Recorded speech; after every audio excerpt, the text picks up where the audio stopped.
घर से ही शुरुआत करो।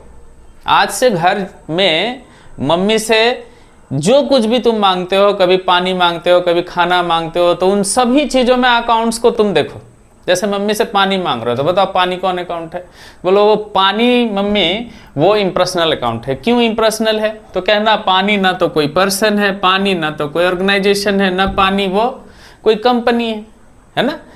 लेकिन ये सारा टर्म्स हम कहाँ यूज करेंगे? बिजनेस में। हम आपको एग्जाम्पल के लिए, समझने के लिए, सीखने के लिए आपको घर का एग्जाम्पल लिए, ठीक है। आपके बिजनेस में भी अगर पानी वो रखा हुआ है तो वहां पर भी अगर पानी शब्द आप यूज कर रहे हैं तो वो आपका इम्पर्सनल अकाउंट है। लेकिन वो पानी अगर ब्रांड नाम यूज करें, बिस्लेरी बोल दें या कोई और कंपनी का नाम बोल दें, तो फिर कंपनी जब आ गया तो वो पर्सनल अकाउंट हो जाएगा। क्यों? क्योंकि कंपनी में फिर देखिए यहां लिखा हुआ ना एग्जाम्पल कि कोई भी ब्रांड या छोटा दुकान का भी नाम है, कोई दुकान का भी नाम होगा तो वो कंपनी हो जाएगा, कंपनी की तरह या ऑर्गेनाइजेशन की तरह ट्रीट करेंगे, वो पर्सनल अकाउंट हो जाएगा, ठीक है ना। अब यहां पर एक चीज आप समझ गए कि सर इतना सारा छोड़ के जो भी बचा हुआ है वो इम्पर्सनल है, तो किसका दायरा बड़ा हो गया? आप बताइए किसका दायरा बड़ा हुआ?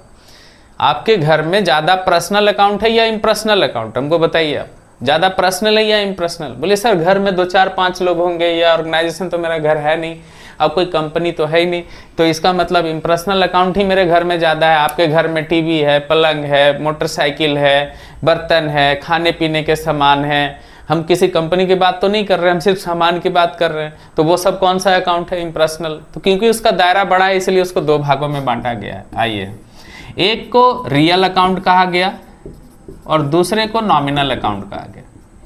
अब क्योंकि रूल जो आप गोल्डन रूल पढ़ेंगे तो आपको दोनों पढ़ाया जाएगा। यहाँ गोल्डन रूल क्या है बोलिए? सबको, हमको लगता है कि ये क्लास तो सबका स्टार्ट हो ही गया है, कॉलेज जाने लगे हैं, ट्यूशन जाने लगे हैं, तो सबको पता है कि पर्सनल अकाउंट का सर रूल है debit the receiver and credit the giver, और इसका रियल अकाउंट का रूल है debit what comes in and credit what goes out, और नॉमिनल अकाउंट का रूल है debit all expenses and losses, credit all incomes and gains. तो बच्चों बहुत आपको सहूलियत होगा जब आप इस रूल को, इस फिनेंशियल जो टर्म से आपको यहाँ दिख रहे हैं, इसको अच्छे से अगर आप पहचानने लगेंगे, इतना सहूलियत होगा, पक्का मानो आपको बहुत आसान लगेगा। ये टॉपिक समझने के बाद जर्नल बिल्कुल आसान हो जाएगा आपके लिए बनाना।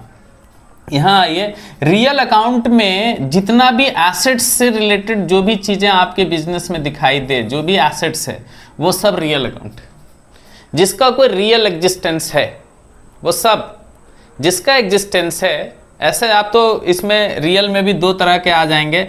एक आ जाएगा टैंजिबल रियल अकाउंट, दूसरा आ जाएगा इनटैंजिबल रियल अकाउंट।